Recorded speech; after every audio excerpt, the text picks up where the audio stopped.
Dans son édition de ce mercredi 26 mai, le Soir d'Algérie est revenu sur la déception et la colère dans lesquelles est plongée la diaspora.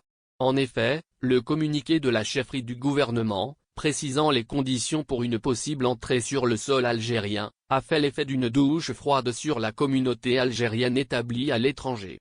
Ainsi, depuis que les conditions d'accès au territoire algérien sont connues, les passagers savent qu'en plus de leur billet d'avion, ils devront s'acquitter non seulement du prix du test PCR effectué 36 heures avant l'embarquement mais également des frais engendrés par le confinement obligatoire dans un hôtel, outre le prix du test antigénique obligatoirement effectué au bout de 5 jours. Et la question qui pend sur toutes les lèvres, combien coûtera la destination Algérie? Les internautes évoquent plus de 1 000 € personne. Depuis lundi, les estimations les plus farfelues sont faites. Les internautes avancent des coûts dépassant les 1 000 € par personne, incluant l'ensemble des frais à engager pour pouvoir rentrer en Algérie. Une fois le billet, l'hébergement et les tests réglés, les voyageurs n'habitant ni Alger, ni Constantine, ni Oran vont, encore une fois, devoir engager des frais pour rejoindre leur lieu de résidence pour ceux n'habitant pas ou n'ayant pas de famille dans les 3 villes dont les aéroports ont été retenus dans le cadre de la réouverture partielle. Autre raison invoquée pour contester ce confinement obligatoire, le facteur temps. Pour un séjour de 15 jours, les voyageurs en perdront 5 en isolement et peut-être le double si le test effectué à la fin du confinement s'avère positif. Autre question qui fait débat, pourquoi n'avoir pas dispensé les personnes vaccinées de toutes ces exigences?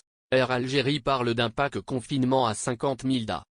Pour sa part, Air Algérie, seule habilité pour le moment à effectuer les vols depuis uniquement 4 capitales et vers seulement 3 aéroports en Algérie, n'avait encore établi ni plan de vol ni politique tarifaire.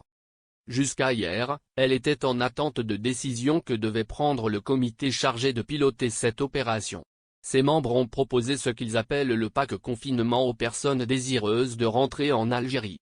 Son coût est estimé à 50 000 dinars, près de 250 €, et inclut, outre le billet, les frais d'hébergement et celui du test antigénique. Appel au boycott. Air Algérie n'avait, jusqu'à hier, pas établi de liste de vols ni d'ordre de priorité pour les éventuels passagers. Un planning très attendu par la communauté algérienne qui, en plus de contester le coût de la destination Algérie, n'a pas manqué de commenter le nombre de vols jugés trop peu nombreux pour répondre à la forte attente des milliers d'Algériens privés de se rendre en Algérie depuis plus d'une année. À cela s'ajoute l'incompréhension exprimée par les Algériens qui ne résident pas dans les pays avec lesquels le trafic aérien est appelé à reprendre.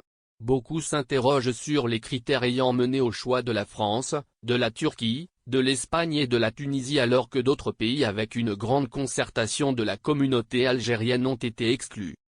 La colère est telle que sur les réseaux sociaux, des appels au boycott pur et simple des vols programmés sont lancés.